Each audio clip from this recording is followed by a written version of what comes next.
Bismillahirrahmanirrahim. Assalamualaikum warahmatullahi wabarakatuh.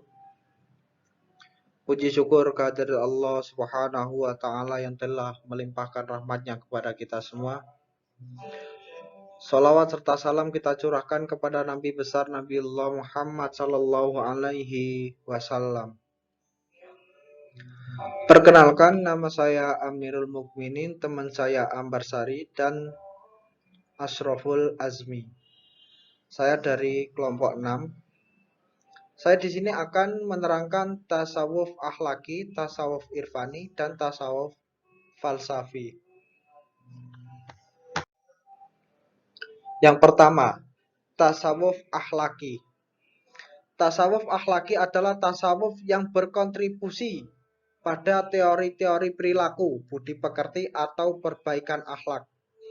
Tentu yang telah dirumuskan tasawuf seperti ini berupaya untuk menghindari akhlak mazmunah dan mewujudkan akhlak mahmudah. Tokoh-tokoh tasawuf akhlaki. Yang pertama, Hasan al-Basri.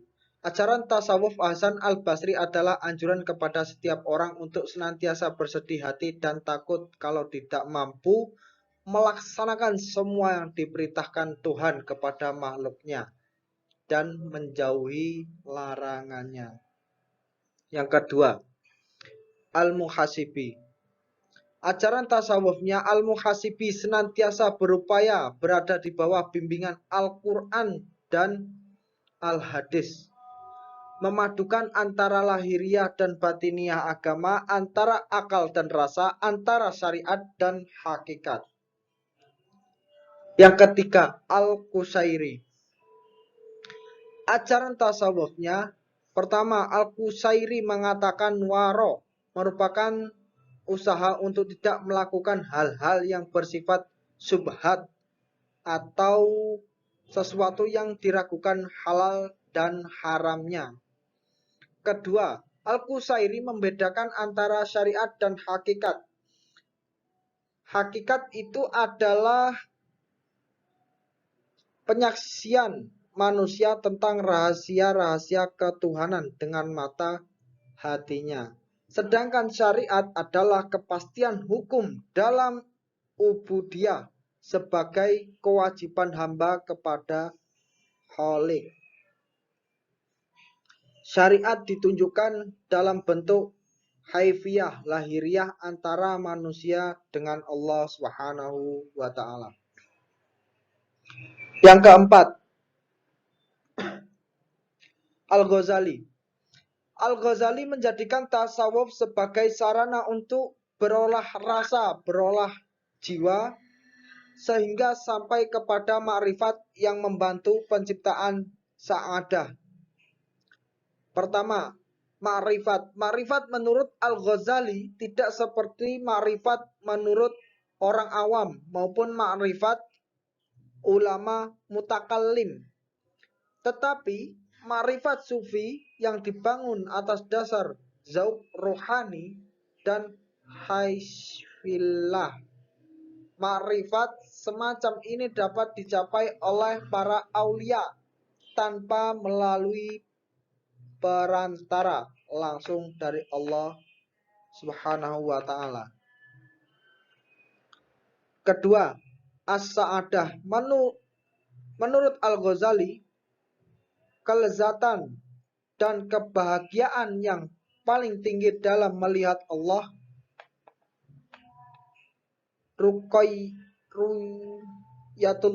ru'yatullah. Di dalam kimia as-sa'adah, ia menjelaskan bahwa as-sa'adah, kebahagiaan itu sesuai dengan watak, sedang watak sesuatu itu sesuai dengan ciptaannya. Kelezatan dan kenikmatan dunia bergantung kepada nafsu dan akan hilang setelah manusia mati.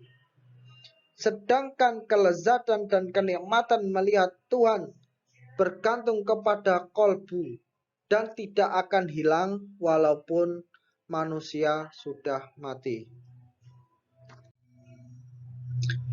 Maqamat dan al-ahwal. Maqamat menurut bahasa adalah tahapan, sedangkan menurut istilah adalah upaya sadar untuk mendekatkan diri kepada Allah Subhanahu wa Ta'ala. Melalui tahapan-tahapan untuk mencapai ma'rifatullah, di mana upaya tersebut telah menjadi sifat yang menetap pada diri seseorang. Menurut Abu Nas As-Saraj, maqamat dalam tasawuf merupakan jalan panjang secara berjenjang yang harus ditempuh oleh seorang sufi untuk berada dekat dengan Allah Subhanahu wa Ta'ala. Maqamat dalam tasawuf adalah taubat, wara, zuhud, dan fakir, sabar. Al-akhwal. Menurut bahasa adalah keadaan, sedangkan menurut istilah yaitu keadaan jiwa dalam proses pendekatan diri kepada Allah Subhanahu wa Ta'ala, di mana keadaan tersebut masih temporer, belum menetap dalam jiwa. Kondisi ini menuntut tindakan untuk menyikapinya. Selanjutnya tasawuf irfani. Irfani berasal dari kata arofa, mengenal atau pengenalan. Adapun secara terminologis, irfan diidentikan dengan makrifat sufistik. Orang yang irfan atau makrifat kepada Allah adalah orang yang benar-benar mengenal Allah melalui zauq dan khas ketersingkapan. Tokoh-tokoh tasawuf irfani. Yang pertama, Robiah Adawiyah. Ajaran tasawufnya A. Sebagai ekspresi cinta hamba kepada Allah, maka cinta itu harus menutup saling sangkasi atau yang dicinta. Dengan kata lain, maka dia harus memalingkan punggungnya dari dunia dan segala daya tariknya. B. Kadar cinta kepada Allah itu harus tidak ada pamrih apapun. Artinya, seorang tidak dibenarkan mengharapkan balasan dari Allah, baik ganjaran, pahala maupun pembebasan hukuman. Ajaran yang kedua, tokoh yang kedua, Zu'annun al-Misri. Ajaran tasawufnya yang pertama, akhwal. Akhwal adalah bentuk jamak dari hal yang dari segi bahasa berarti sifat dan keadaan sesuatu. 2. Maqamat. Istilah maqamat mengandung arti kedudukan hamba dalam pandangan Allah. Menurut apa yang diusahakan berupa ibadah, latihan, dan perjuangan menuju Allah Azza wa Jalla. 3. Ma'rifat. Ma'rifat adalah mengetahui Tuhan dari dekat sehingga hati sanubari dapat melihat Tuhan.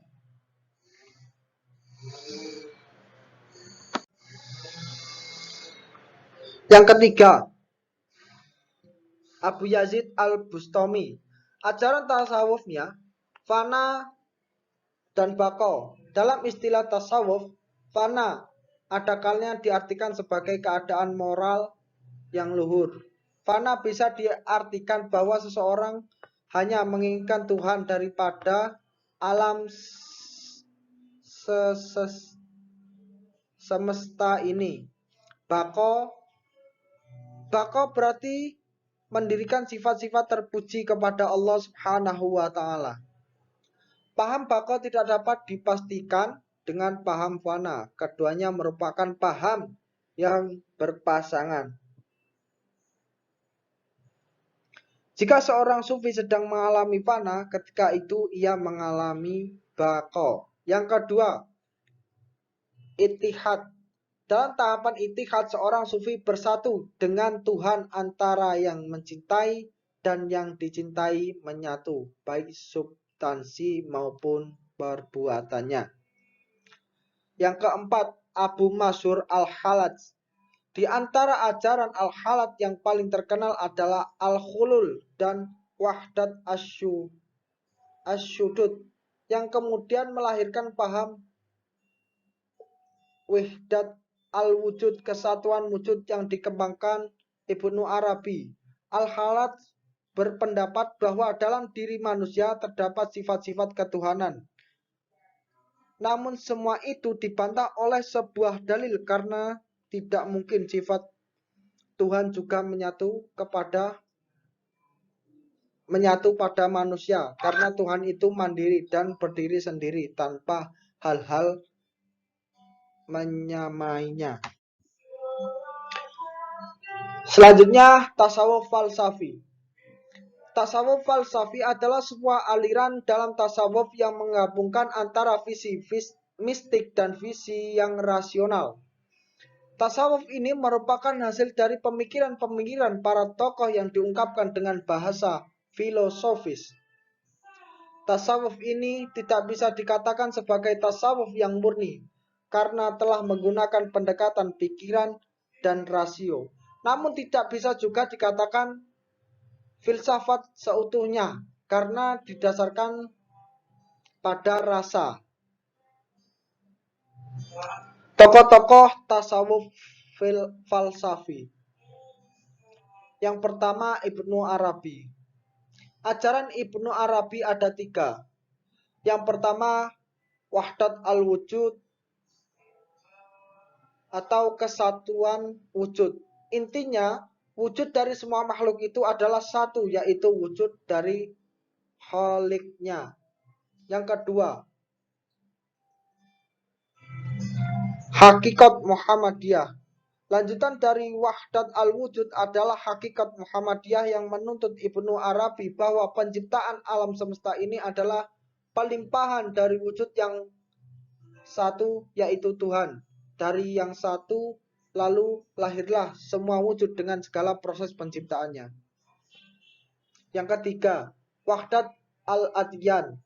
Turun dari ketiga ini, wahdul wujud adalah wahdul adyan, yaitu kesamaan agama.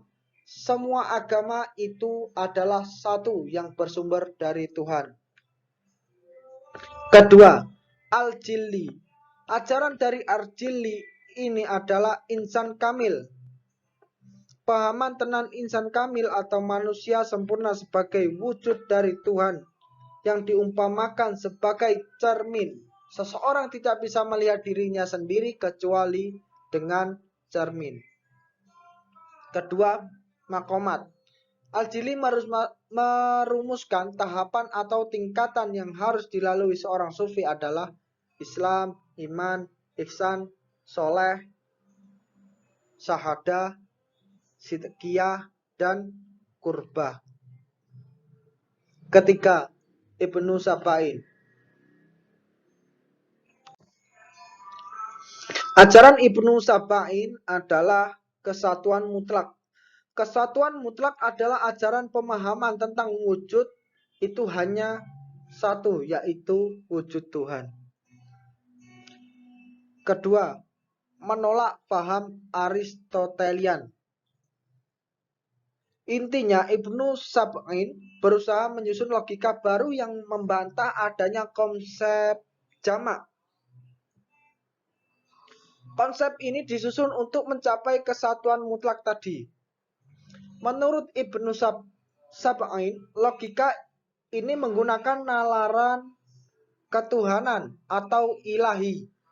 Pemikiran ini yang membuat manusia melihat dan mendengar sesuatu yang baru, yang belum pernah dilihat dan didengar sekalipun. Cukup sekian dari kami. Apabila ada kesalahan, saya mohon maaf. Fastabiqul khairat. Yakin usaha sampai. Wassalamualaikum warahmatullahi wabarakatuh.